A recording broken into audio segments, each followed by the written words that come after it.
Good afternoon, everybody. It's July 20th, Monday afternoon, and here's our latest update for what's going on with the clubhouse.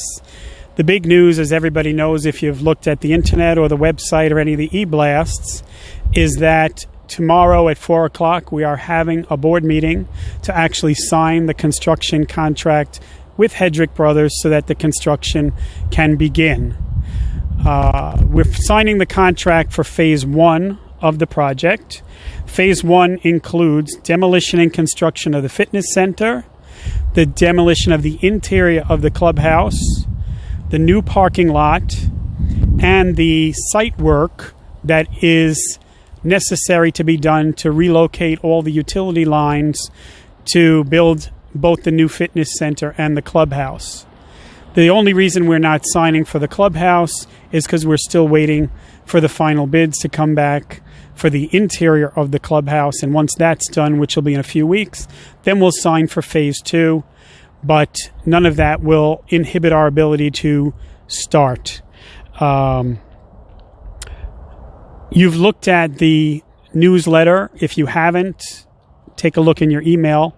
We sent out a newsletter that tells you how to participate in the board meeting, because with COVID, obviously, we can't have 275 people in a room together. So what we're doing is we're doing a Zoom meeting. We sent out tutorials today to everybody via eBlast to let them know how to sign up and participate in a Zoom meeting. What will happen is you'll be able to see everything that's going on. There'll be a button on the bottom that allows you to raise your hand if you want to ask a question. And then the moderator, who will be our attorney, will call on you to ask your question. This way, we'll be able to talk to everybody.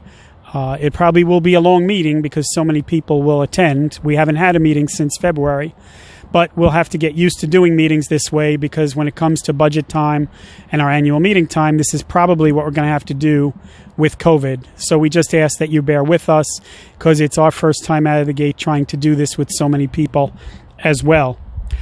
Let's talk a little bit more about the good thing that comes with having a contract finally, and that's the project timeline. Behind me on the screen, you're going to see the timeline, which basically allocates a task to a particular party and a deadline to get it done so that the project gets done on time. The reason this is important is because as part of the contract, there is a certain amount of time for the construction company to get the work done, or penalties kick in for every day that they're late in delivering the fitness center and the clubhouse back to us. You will see we're going to put up another slide that shows you a specific portion of how to read this timeline, because you can follow at this point from beginning to end of the project, from the day it starts to the day it finishes. You'll always see when we're a little behind or a little ahead of schedule and what the problems are.